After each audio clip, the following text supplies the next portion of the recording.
The morning Marcus Webb walked into the grand lobby of the Meridian Hotel, his ex-wife was already standing at the reception desk.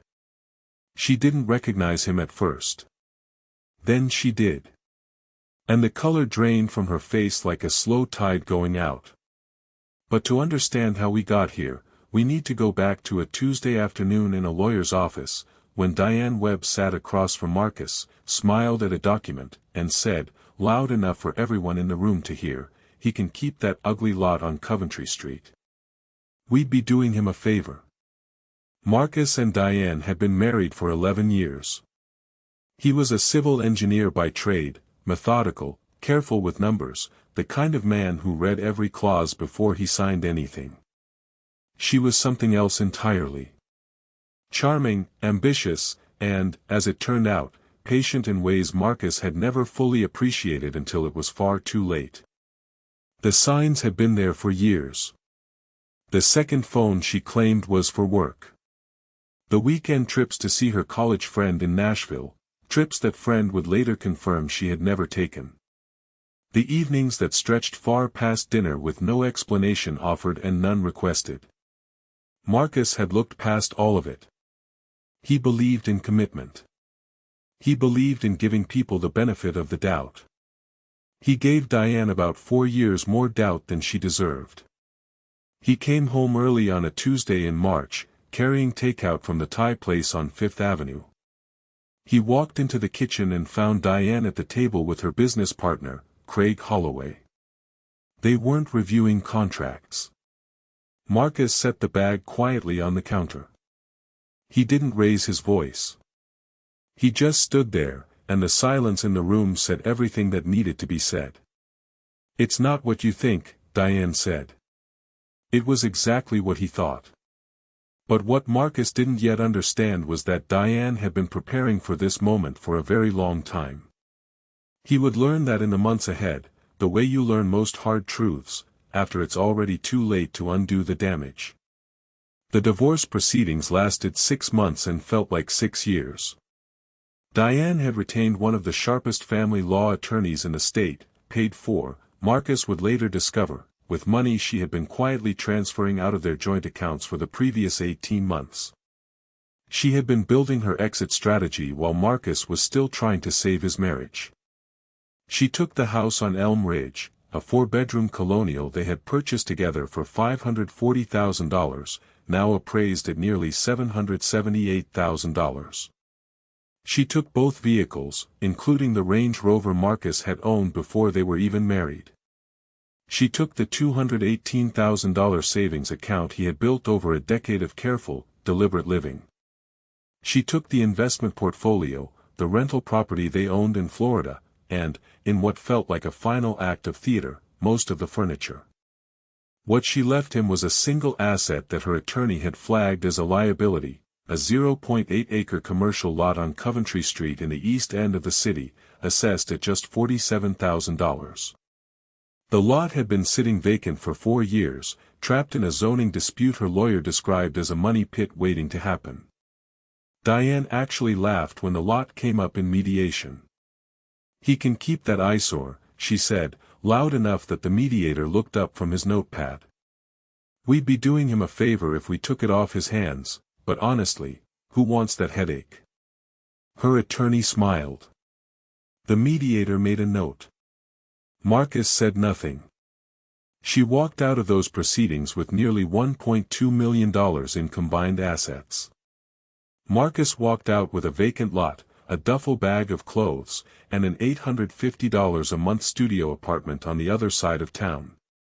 But what Diane didn't know, what she couldn't have known, because she had never once truly listened when Marcus talked about his work, was that the Coventry Street corridor was about to become the most valuable stretch of commercial real estate in that part of the city. 3 weeks before the divorce was finalized, Marcus had attended a routine city planning meeting as part of his professional duties. He sat in the back row of a municipal conference room and listened quietly as city officials outlined Phase 3 of the Downtown Revitalization Initiative.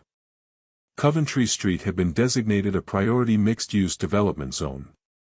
The zoning restrictions that had paralyzed his lot for years were being lifted. A new light rail stop was under construction 2 blocks away. Marcus sat very still. He asked no questions. He drove home to his studio apartment, made coffee, and read zoning ordinances until 2 in the morning. He spent the next 3 months resolving the existing zoning dispute himself. He was an engineer. He understood regulatory language better than most attorneys who billed $300 an hour to pretend otherwise. The filing cost him $2,200. The resolution arrived on a Monday morning, a single letter, dry and official. He read it twice, folded it carefully, and placed it in a manila folder he labeled simply, Coventry. Then he went to work. He secured a personal loan against his engineering salary and arranged a small business loan through a local credit union that had been quietly backing neighborhood developers for years. Total available capital, $340,000. Not much.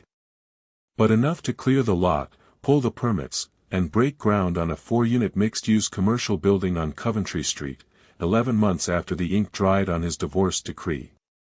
He built it the way he did everything, methodically, precisely, and without a single social media post. He did not tell mutual friends. He did not mention it to colleagues who might carry the information back to Diane. He filed everything under his LLC, Web Property Group, and showed up to the site before sunrise. While Diane was photographing her new life with Craig Holloway, Marcus was reviewing load calculations and arguing with a concrete supplier about delivery windows. The email that arrived in his inbox 18 months later changed the scale of everything. A regional hotel group had been quietly acquiring properties along the Coventry corridor in anticipation of the light rail opening. They had found Marcus through Web Property Group's public filings and reached out with a long-term lease offer on his building and a commission to develop an adjacent parcel they had already optioned. Marcus hired a real estate attorney. He negotiated for 6 weeks. He signed the agreement on a Wednesday morning and celebrated with a black coffee at the diner across the street from what was now a $2.1 million asset sitting on his balance sheet. That was 2 years before the morning Diane walked into his hotel lobby. Over the following 20 months, Marcus moved fast. The cash flow from the Coventry lease funded 2 more distressed property acquisitions in the same corridor.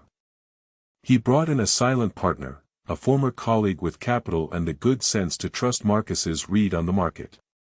Together they developed a boutique hotel, a neighborhood retail strip, and a mixed-use residential building.